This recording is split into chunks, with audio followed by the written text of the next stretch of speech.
this over here is the posterior triangle. Kindly note the mouse pointer. Yes, so that is the posterior triangle. So let's first talk about the boundaries of the posterior triangle, right? Right. As we can all very well appreciate, the posterior triangle is bounded anteriorly. I hope everybody has a sense of direction here. This side is the anterior side, right? This side is the posterior side, right? No problem with that. So posterior triangle is bound anteriorly by what muscle is this? Yes, sternocleidomastoid. But to be more precise, it is bound by the posterior border of sternocleidomastoid, right? So that is the anterior boundary of posterior triangle. Whereas the posterior boundary of the posterior triangle is this. What is this? What is this muscle? This extensive muscle? Yes, this is another important muscle of the neck, the trapezius muscle. And this over here is the anterior boundary of the trapezius muscle. So the posterior triangle's posterior border is none other than the anterior border of trapezius muscle. Yes, very, very important. Okay, okay. And as we can all see, their apex is the point where these two muscles or these two boundaries kind of meet, right? So when we will be talking about the occipital bone, there we will talk about the superior nuchal line and its attachments.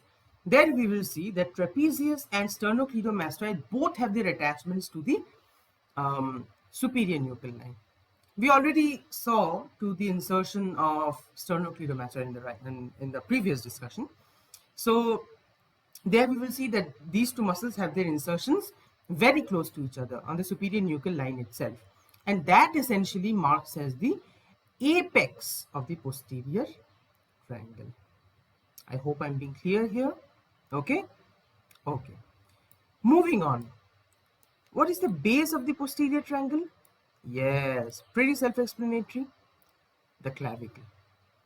But obviously, we have to be a little bit more precise. So, superior surface, obviously, superior surface of the middle third of the clavicle.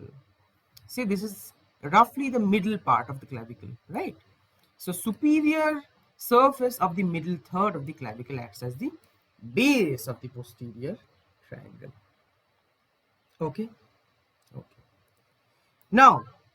Now let's talk about, so we talked about the boundaries as such. Now there are two more things that we need to talk about.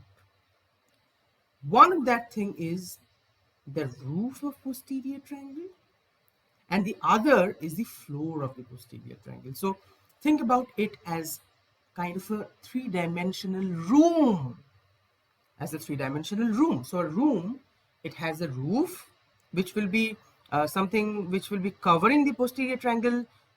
You might say superficially, and there will be a roof and a floor, which will be essentially the deeper aspect of the posterior triangle. So let's go with the roof first. So roof of the posterior triangle is formed by, mark my words, the investing layer of deep cervical fascia. Very, very important. I think I never actually discussed about the deep cervical fascia and its three layers in my previous discussions. I should have made that video because that is a part of the superficial structures of the neck, which we have already covered. So I think that that discussion will be coming out very soon. I actually really forgot, so I really apologize for that. I'm really sorry. But essentially, the deep cervical fascia, it has three layers, and The first of that layer is known as the investing layer of the deep cervical fascia. Okay, that investing layer of deep cervical fascia is essentially what is constituting the roof. And what is the roof of posterior triangle? Like, what do I mean by that? The roof of the posterior triangle, by that I mean a superficial structure which is covering the posterior triangle superficially.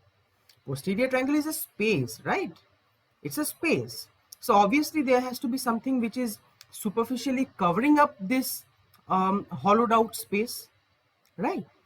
And there will also be something which is forming the base of this space, deeper structures which will be forming the base of this space, right? The superficial structure which is forming, which is covering this space, that is the roof, and the deeper structures which is actually essentially constituting its base, that is the floor. Okay, so that's the concept of roof and floor. So obviously roof will be something which is superficial, and hence the investing layer of deep cervical fascia is acting as the roof.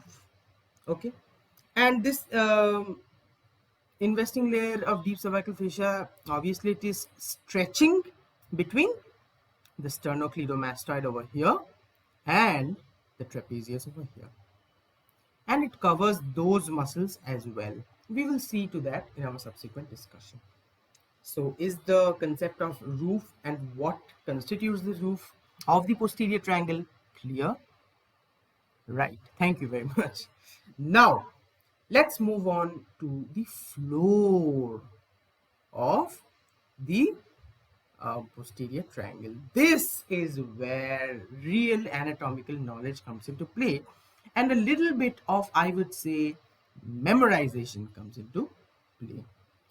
You see, it is very self-explanatory. Like, I did not bring the superficial structures, I did not bring on the deep cervical fascia to show you what constitutes the roof of posterior triangle, because I think that it is pretty self-explanatory. That is why I did not turn on the connective tissue here and show you the actual fascia. You already know that it will be covering it, right? But here, in case of the floor, I must show you what constitutes the floor individually. The floor of the posterior triangle is constituted by muscles. Yes. Okay, so it is a muscular floor. Hence, what are the muscles is an important knowledge, right? It's an important knowledge to know about. Now, see, these are the muscles. Can you see?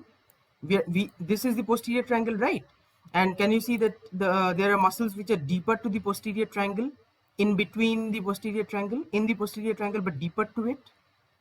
These are the constituents of the floor of the posterior triangle. Okay, okay. Now, what are they? So let's start with the first muscle. This over here, this is the first muscle. See, because as you can see, this is the demarcation of trapezius. See, this is trapezius, and this fine line is the demarcation of trapezius. So trapezius ends with this line. Next to this is a small part of a muscle. We can see that this, over which my mouse pointer is right now. This is what we call to be the semispinalis capitis. See, the semispinalis capitis muscle. So that is the first muscle.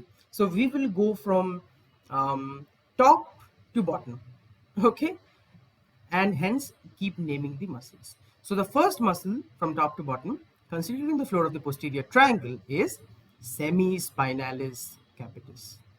Done. Then we have another capitis muscle.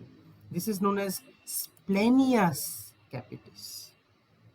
Okay, this is known as the splenius capitis.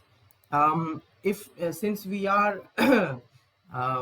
actually studying neck for the first time, this anatomical region is new to us, so probably these muscles will be unknown.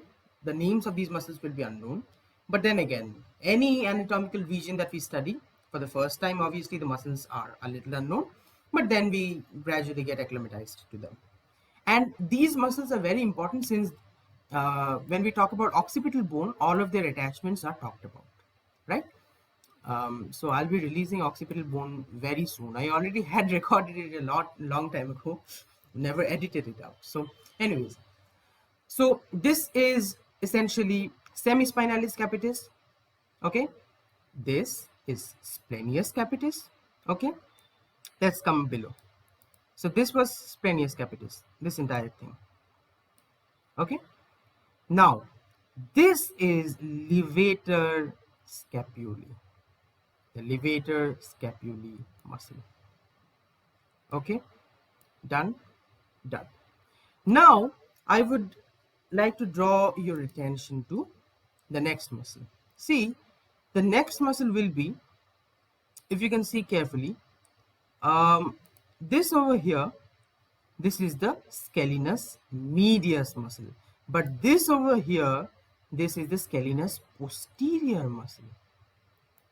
And this over here is the scalenus anterior muscle, right? So these are the three muscles of the scalenus group, right? Scalenus anterior over here, medius over here, and posterior over here.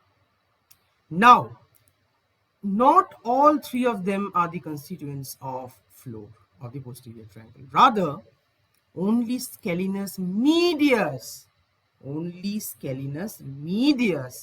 is the constituent of the floor of posterior triangle. Okay? Okay. Now, sometimes what happens is,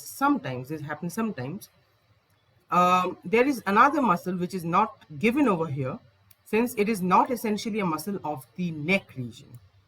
But sometimes the uppermost digitation of that muscle may fall under the floor of posterior triangle. Okay? And that muscle is none other than serratus anterior. Yes, serratus anterior is a, you might say, thoracic muscle, a lateral thoracic muscle, right? It is attached along the thorax in the lateral rib cage.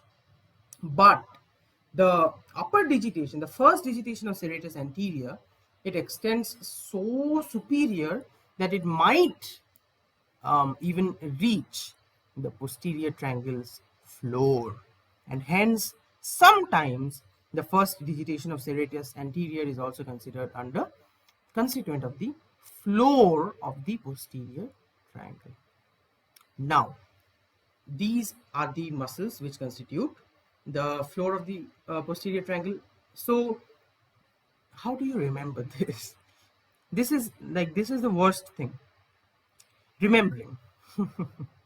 And so I tried to come up with a mnemonic. And I did come up with one, but it is not, I would say, very like an amazing mnemonic, I wouldn't say, but I think it gets my job done at least. Okay? Okay. So the mnemonic is something like the same cape of Shea Cormac was lost when he was scaling sandy dunes. Okay, I know the mnemonic is a little, I would say, not a very common one. But then again, these muscles are not also very common. So here is the thing: the same cape, cape, the superheroes, they have capes behind their back. Batman, Superman, they have capes, right? The same cape of Shea Cormac. Shea Cormac is the name of someone. Now, people who are gamers, I keep bringing in gaming references because I really am into gaming. So anyways, Shea Cormac is the protagonist of a game known as Assassin's Creed Rogue. So He's a pretty, I would say, unique character. So, anyways, and he has a unique name also, Shay Cormac. Shay Shay. Cormac is Cormac, Cormac.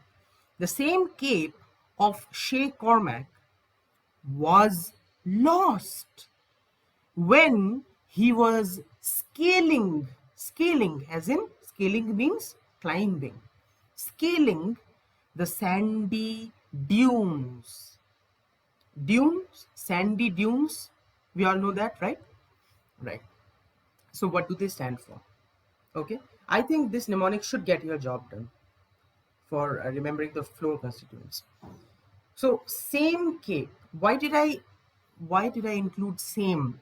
So that you can recognize same as in semispinalis, cape as in capitis. You get it?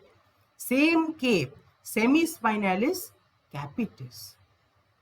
So it's pretty effective if you can remember it, I think. Of Shay Cormac. See, semispinalis capitis is also SC abbreviated, and splenius capitis, which is the next one, that is also SC abbreviated. So how will you remember if semispinalis capitis is the first one from top to bottom, or is splenius capitis the first one from top to bottom? So that's why I went with the same cape first. Same cape is the first thing to be said. So semispinalis capitis is the first muscle. Shay Cormac, SC again, but this time we know what the SC will stand for. Splenius capitis. Okay, Splenius capitis. Done. Same cape of Shay Cormac was lost. Lost. LS, lost. Levator scapulae. Okay, was lost when he was scaling as in scalinus medius. The medius part I just remember that one, that it's medius is the middle one, so medius, yeah. Scaling sandy dunes, sandy, SA, serratus anterior. Dune, I actually introduced that to remind me that dune stands for digitation. So, first digitation of serratus anterior. So, semispinalis capitis, splenius capitis, levator scapulae, right? Then we will have scalinus medius, and then sometimes we have first digitation of serratus anterior.